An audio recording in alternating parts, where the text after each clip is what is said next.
Hi, this is Dr. Pavanka. I want to talk a little bit about pain scoring in our dogs and cats today. It kind of is something that I was refreshing my memory with when I was going through some of the fear-free training that's available online.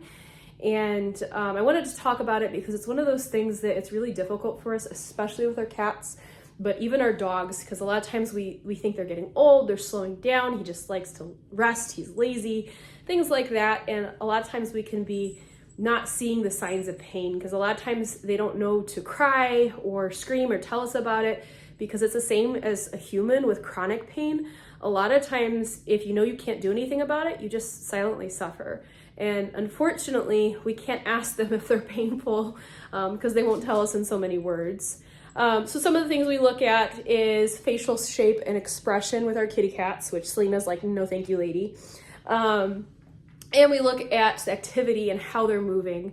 I'm going to put in a couple of the different pain scoring sheets at the end so you can kind of see those. But typically when we're doing any pain scoring, we want the person to score them to be the same person throughout. If we're doing like a procedure in clinic, we try to do that as the same staff member does that pain score at the beginning and then after the surgery, because we want to make sure that we're staying consistent with what we're seeing. There are two pain scores that we use from the company that does Librela and Silencia that are pretty nice. The cat one especially, I want to say, is about 90% accurate for osteoarthritis in cats because they don't typically tell us too much what's going on. The dogs, there could be other things going on, but sometimes we can play detective and we can find out what's going on at home based on how they're acting. So some of the big things are those cats that instead of running up the stairs like they did as kittens, they kind of go up step by step, or they're more ginger about it, don't really like to jump off things. They might stop for a break mid climbing up the stairs. They think about jumping more. They kind of recalculate a little bit before they go ahead and jump. We can say the same things in our dogs.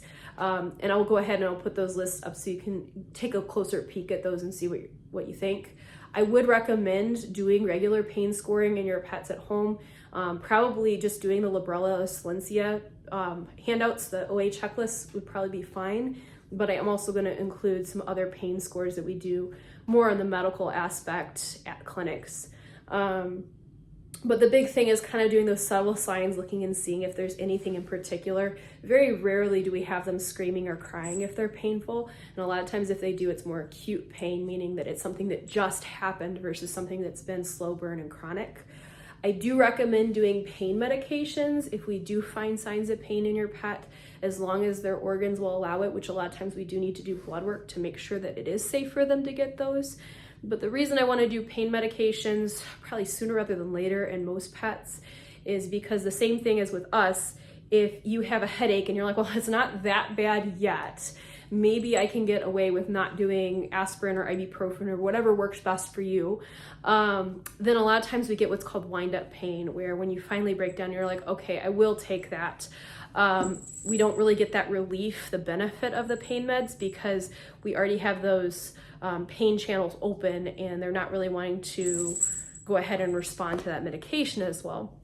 So a lot of times if I have animals that are really painful come in, I won't just start them on one pain med. I'll try to find two different acting pain medications to add together just to make sure that I am as complete with my analgesics and my pain control plan as I can be. With this, we typically try to go for multimodal control, especially with our arthritis and our chronic pains. So instead of just doing a nonsteroidal anti-inflammatory or doing a gabapentinoid, which that one's kind of controversial because we never actually figured out why it works. It just seems to work, and sometimes we wonder if it does work. It seems to be really good for like calming, so a lot of times I'll use it for cats or things that I'm more concerned about giving an NSAID to if they're not eating for a chance. But doing something like acupuncture, photobiomodulation, which is the new name that they recommend calling therapeutic laser by, because it's not just therapeutic laser, it does so much more. And doing other modalities like rehab therapy, underwater treadmill, the CC loops that do the pulse magnetic therapy, a lot of times things like that really help too. So looking at the pain score and kind of going off of that, I think I made a video going over osteoarthritis you can refer back to if you want to look more into the treatments.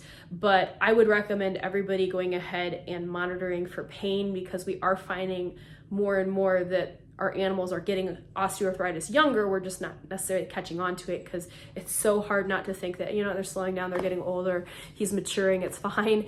And what we might be missing is that they might have more osteoarthritis than we're really catching on with. It also can help as an indicator for other pains. I just had one of my own recently, one of my barn cats who is 2.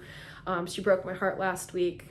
I went out to the barn to feed the horses. I was running a little bit late because I went home sick that day, and I napped most of the day, and I woke up, missed my timer, and was a little bit late to feed the horses.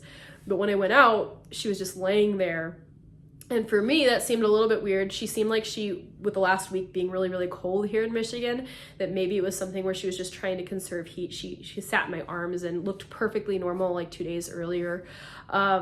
But the fact that she still wasn't moving when it warmed up a little bit and she was having more issues told me that I missed some signs there, because I thought that she was just trying to conserve energy and stay warm, when in reality, I think she got into something and ate something that didn't agree with her kidney and her liver, because I did end up having to euthanize her that day. But a lot of times doing things like this pain scoring at home and close monitoring and things like that, especially if you can evaluate it and have it on video where you can look back and see what the changes are, that can really help, because then you don't have that situation like me recently where I kind of feel guilty. The fact that I saw her and she seemed fine, she just seemed cold, and a week later now we are seeming like we have multi-organ failure and in extreme pain. I feel like I maybe missed some signs there because she wasn't screaming, she wasn't having any issues until it was too late. And I've had that happen before with another cat who he hid the clinical signs until he couldn't anymore. And a lot of times that's what we get with our dogs and cats, unfortunately. So here are the resources that you can use at home to go ahead and look at that pain scoring at home, so that you can potentially catch on to things a little bit sooner and find those subtle signs, so hopefully you can correct them before we get into a situation like with my barn cat, where unfortunately barn cats, it's kind of harder because you can't necessarily pin them down, and a lot of times they will go run off and hide if they feel like they're having issues. I'm lucky that mine seem to think that I solve their problems, so they usually come to me, but that's usually not the case with our dogs and our cats. Do let me know if you have any questions, if there's anything else. Sorry for the little bit of overshare there, but I wanted to share my story because I feel like my pets really help with how I learn and how I continue to practice veterinary medicine, because I definitely learn through all of their cases, and it makes me feel like when we do have issues, they're not as bad as they actually are, because then I have that wisdom to bring to other cases later. And I hope that I can help steer people away from bad situations with some of those, like not having a emergency vet written down when you're traveling with your pets, because that one has bit me multiple times. So do let me know if you have any questions or if there's anything I can help you with. Like I said, a little bit of an overshare with this one, but I wanted to make sure that you had my examples too, because it's so easy, even with how many years of vet school and practice, to go ahead and miss some of those clinical signs because life is busy, there's other things going on, and you know what, it's been cold, maybe she's just cold. Hopefully you won't run into something like that, but I do want you to have those resources so that you can monitor as needed at home.